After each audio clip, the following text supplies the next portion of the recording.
the Flame, Book 1, Chapter 8. Dominic discovers that Prince Marco plans to ambush Kenna and Aurelia. Can he warn her in time?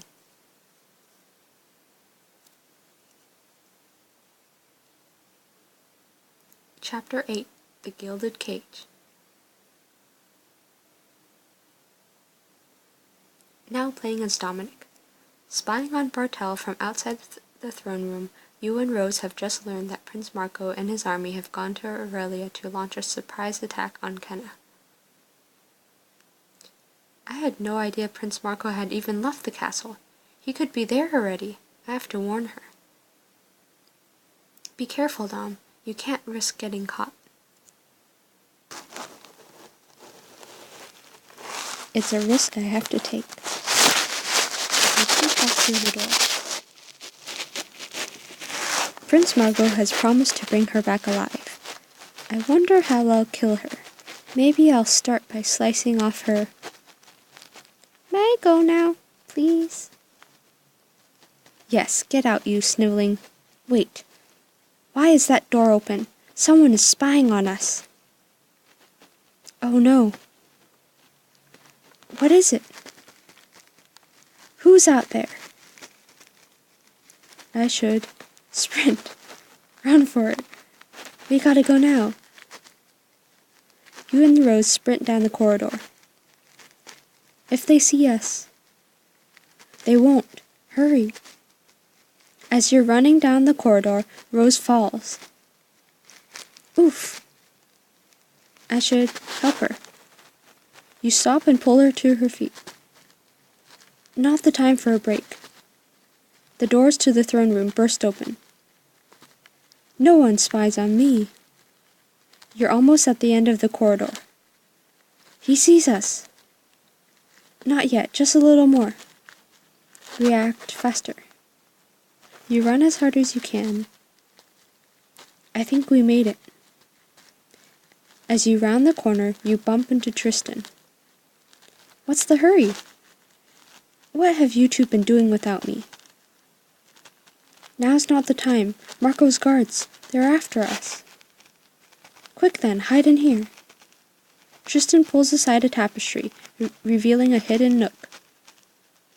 Not bad. Apparently, I don't know every secret in this castle. The three of you hide as Marco's men run by. Damn then, where did those traitors flee to?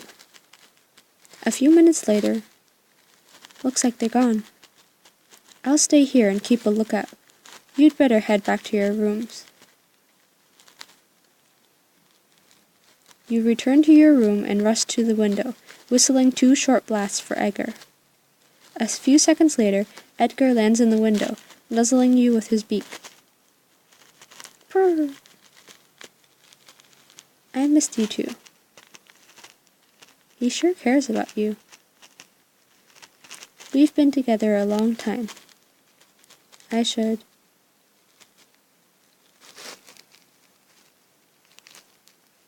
I'm sure he knows how to feed himself.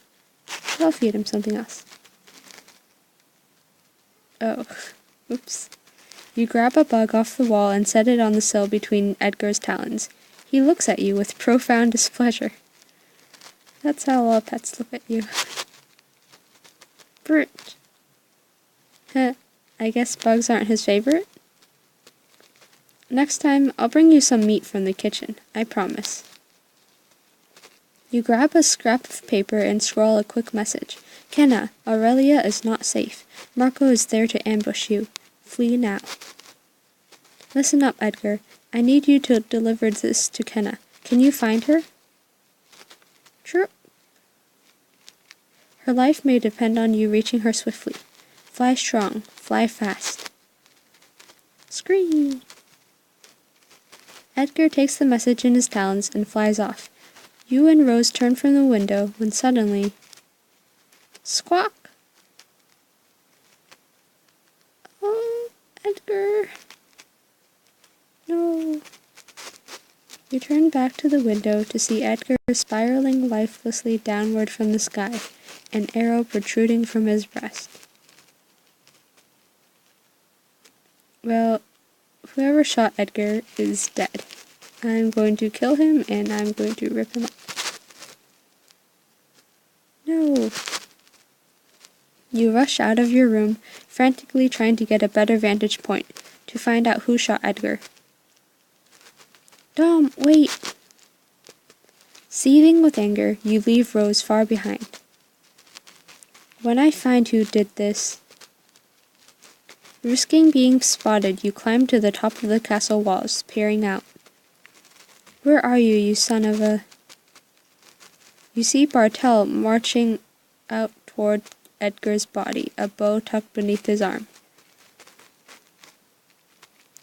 You're dead, Bartel.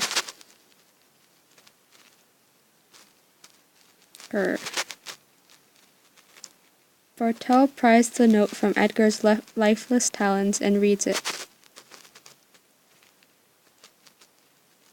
Wait, what? Scream! He places his boot on Edgar's body and casually presses down with all his weight. You hear a snap. By all the gods, I swear I will get my revenge. A rage swells in you. Flames burst from your hands.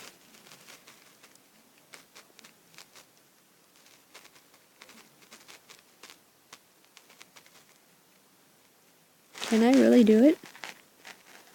Yeah, I want to. Let Bartel feel my wrath. Roar! Yes. You point your hands at Bartel. A blue fireball streaks through the air, slamming into his back and knocking him to the ground. Ah! Guards rush to his aid, but you have no room inside you for mercy. For Edgar. Still unseen, you let loose 2 more fireballs. The first consumes the 2 guards, cooking them alive as their armor flashes to red hot. Ah! Hurt. The second throws Bartel through the air. Ah!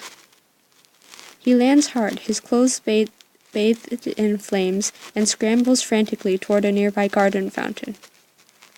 Mercy! Show mercy! Please! No. Did you show mercy to Edgar? You fire off one last fireball, aiming for the spot between Bartel and the fountain. A wall of flames rises up before him, blocking his way. With no other option, he leaps through the flames. Ah! He splashes down into the fountain, a thick plume of smoke rising up around him. You can hear him whimpering faintly. You hear a gasp behind you. You turn to see Rose there, horrified. Dominic, your hands! What's going on? Shh, it's dangerous to be out here right now. I'll explain, just not here, okay? Rose nods, her eyes still wide with fear. Back in your room. You were manipulating fire, Dom. I saw it. I know it's strange, but I swear it's under control. Is it? Because that's not how it looked. You were furious. I swear to you, I'm handling it. This is magic, Dom. Real magic. How could you keep this from me? Well, he just found out about it. And I've been on your side. I've risked my life with you. I felt, well... Now I don't know what to feel. Are you some kind of demon, Dom? I'm not a demon, Rose. I'm just a guy. I'm the same guy who carries sacks of flour for you. The same guy who you said you've always loved. The same guy who controls the very elements. This is all too much, Dom. It's not normal. You're not normal. You're right, none of this is normal. But normal or not, that doesn't change the fact that I'm the same Dom I've always been. You step towards Rose, but she backs away. You're still afraid of me? How could I not be? Rose, Before you can finish your thought, she tearily flees, leaving you alone. I'd never hurt you. Oh. You are now playing as Kenna. The next morning, you take a seat at the banquet table with Annalise. Where's Raiden? I figured he might be here to see us this morning. I wouldn't worry about him. He has a way of arriving at unexpected moments.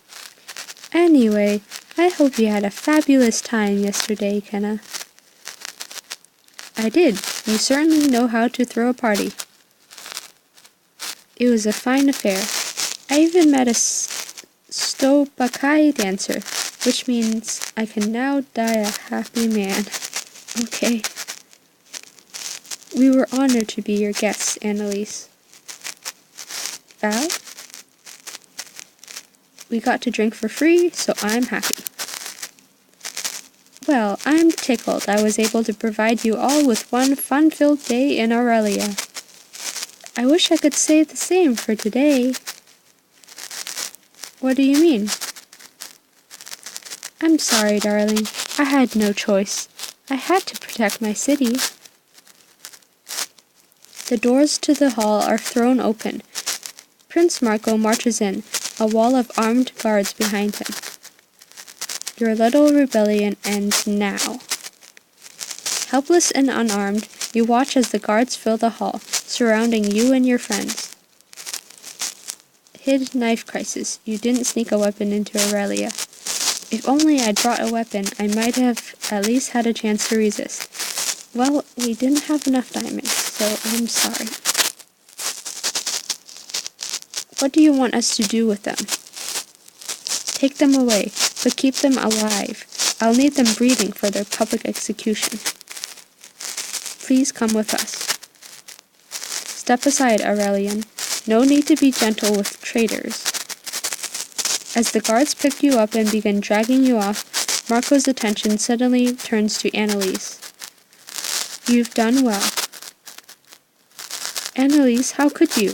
You knew they were coming and you did nothing to help us.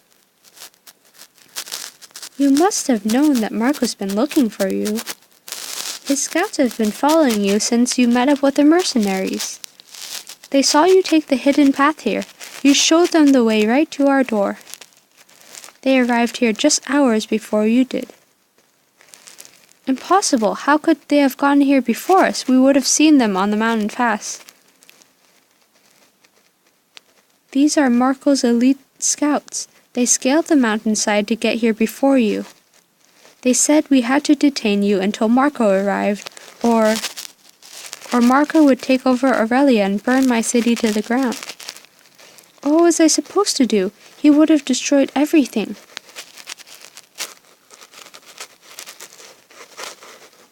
Well, I'm sorry. That sucks. You were trying to save your people. It's not what I would have done, but you were doing what you thought was right. Kenna, I wish there had been another way. Oh, come now. Let's not be so somber. Aurelia is supposed to be a place of perpetual merriment. Things will go back to the way they were once you and your men leave. Leave? Why would we leave? But you said, once you had Kenna. I said that I wouldn't burn your precious city to the ground. But leave? What a foolish thing to do, when instead we can add the wealth and prestige of the gilded city to our rule. That was not a part of our deal. It is now. Father will be most impressed that I've taken over the fabled city of Aurelia in his absence. I am the ruler of Aurelia. I will not allow you to take my city from me. Well, there's a simple solution to this problem, isn't there? A wedding. What? I don't want to marry you. I'm not asking. A real leader takes. Thus, I hereby declare that you and I shall be married tomorrow. You horrible human being. Your city is now mine, and you'll provide us with whatever we need. I won't. You will. Of course, every able-bodied Aurelian will now be a part of my army. I'm certain when Father returns he'll be impressed with all I've acquired, including you. You can't do this. Did you just say I can't? Tell me, does anyone know the maximum number of people that can be executed? You don't? Well, that's because there isn't one. He grabs Annalise by the face. There's always room for one more pretty little head in the executioner's bucket. You'll never get away with this. I already have. Chapter Progress. Because you let the Aurelian guards take away your weapons, you were unable to defend yourself when Marco took the city. Overall progress. No change. Prestige 28 out of 48. Power 15 out of 15. Weapons 5 out of 20. Allies 15 out of 30. Troops 43 out of 45. Significant choices 30 out of 85. Army score 136 out of 243. And that's the end.